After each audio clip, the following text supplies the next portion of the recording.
Yung inakay ko na pisana, ganito ginagawa ko.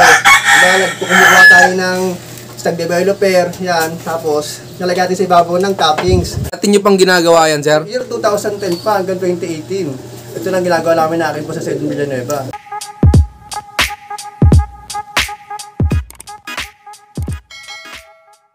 Yon, magandang araw sa inyo mga kaibon. Nagbabalik ang Juan Arturo Vlogs. And for today's video, nandito naman tayo ngayon sa Bacoor, Cavite. At may nabisita na naman tayong malupit na pigeon puncher. Gustong makilala at makita? Tara, samahan nyo ako. Let's go!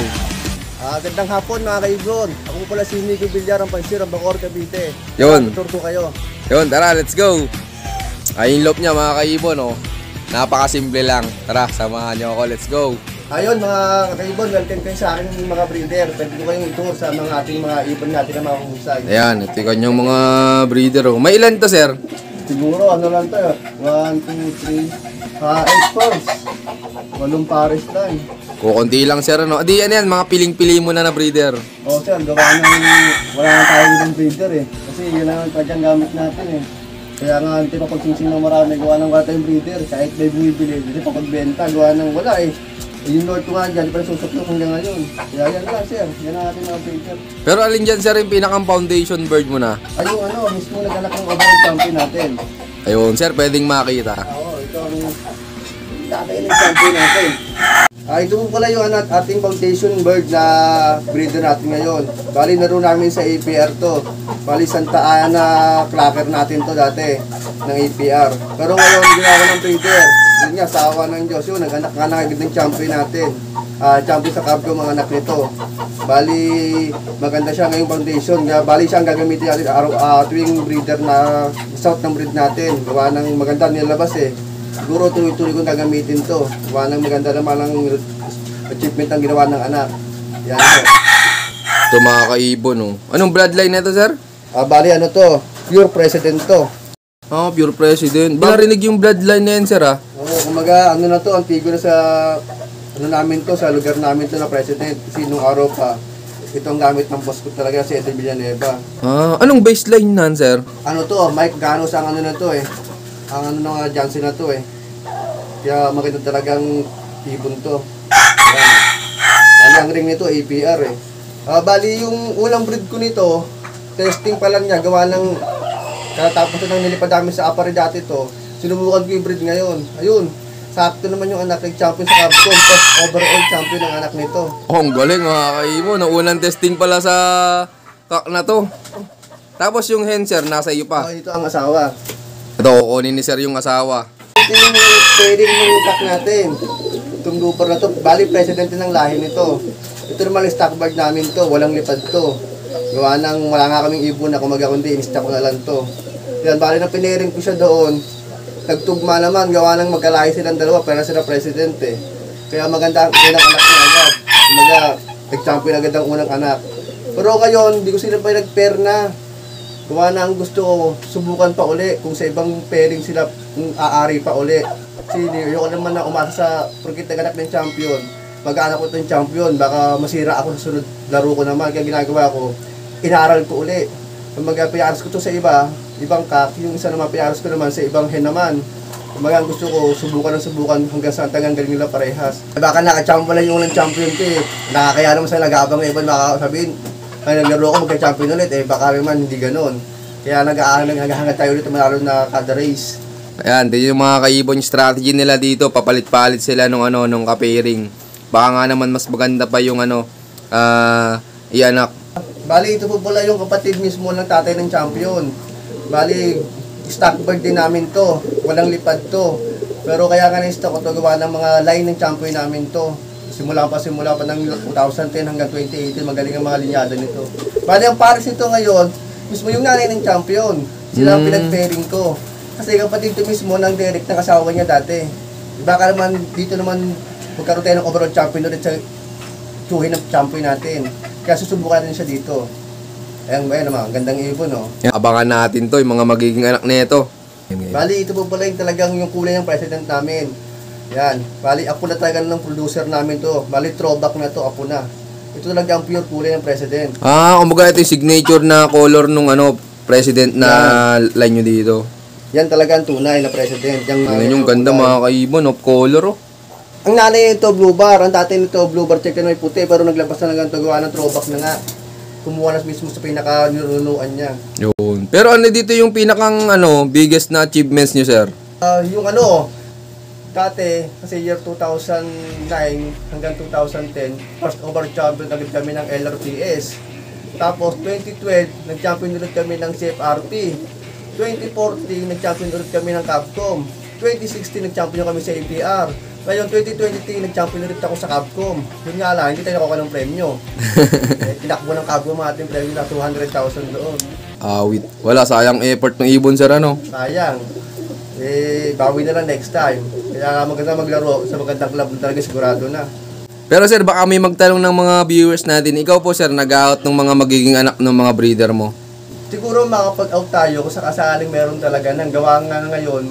Kahit may bumili sa atin, tayo papagbenta, gawa nang nakita nyo naman. Wala tayong ipon, no? Ang singsingan natin dyan, kinuha sa APR, isasam na praso, di ba susuksok yung dalawa hanggang ngayon. Wala kasi tayong breeder, kundi ito lang. Kaya siguro, pag may expenses na sobra, pwede tayo magbenta. Yun, antay-antay na lang kayo yan. Nasa screen yung Facebook ni Sir Miko. I-PM nyo na lang siya. Bali, ito pa bilhin namin si Expo kay Lunar, kay Siki Lunar, si Peche member. Bali, ang bumili nito, yung boss ko na si Mactila Cruz, siya ang bumili nito. Kasi gusto niya singsingan to ng MacArthur. Kasi nga, yung ibon namin, may Tacloban na awin ng Tacloban, ito kay Lunar, may mga base na nawin na MacArthur. Kaya ginawa niya, bumili pa kami doon para may MacArthur kami na sisingsingan. Kaya no, magandang ibon. Ano to, bali finisher to ng Kalbayog ni Lunar. Anong bloodline daw nan, sir? May pedigree to eh. Asa pedigree, hindi ko nakita kung ano nito eh. Ito mga kaibon, oh. Abangan natin yung mga magiging anak nito. Ezekiel Lunar line. Ayan, congrats nga pala kay Sir Ezekiel Lunar. Nag number 1 sila. Oo nga, nung nakarang karera. Kaya nga tuwan-tuwa kami na nakabili kami kay Lunar. Gawa ng magaling din ang ibon talaga niya.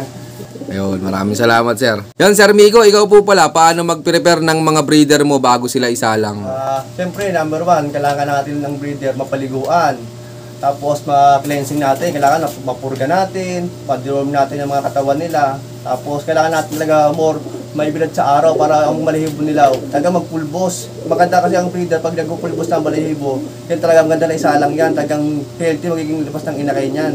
Kaya masabi ko sa kanya, pag nag-breed kayo, dapat talaga kondisyon ng ibon, hindi yung salang ka lang ng salang. Kasi ang mangyayari doon, ang itlog doon, hindi laging minsan hindi nabubuo. Isa naman yung crack na, hindi nakakalabas ang inakay gawa ng hindi maganda yung produce ng ibon nyo eh. Kaya dapat talaga ang ibon, purgahin at paliguan. Ayun, pero Sir Miko, kayo po kapag breeding, ano yung mga hindi nawawala sa inyo na ginagamit nyo? Siyempre, unang-una dyan, yung ating binili nga kailang nakaraan, yan, grits, bumili tayo. Tapos meron tayong pink mineral. Tapos yan, redstone, bumili tayo. Meron tayo dyan na pecutrin, pink mineral. Kasi pag nag-breed ka, dapat talaga namin, hindi maalis yung mga ganyan gawa ng, yan ang maganda sa breeder. At lalo pag nagkainakay na, ang magiging kalabasan, healthy, magiging paibi natin dyan. Kaya laging-laging yung magkatandaan. Kung pinag kayo mawala mga ganyan na pink mineral, pecutrin, yung redstone, yan ang dapat talaga sa breeding. Oh. Sa inakay, sir, yung iba kasi may ibinibigay pa eh. Kayo po dito, may isinusubo pa. Meron naman, binibigay talaga.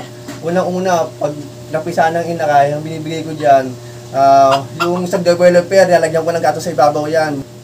Gata, yung Bear Brand. Oo, meron ako dyan. Teka lang. Ito, papakita sa atin ni sir yung ginagamit niyang gatas. Kasi pakita ko pala sa inyo, pag yung inakay ko napisa na, ganito ginagawa ko.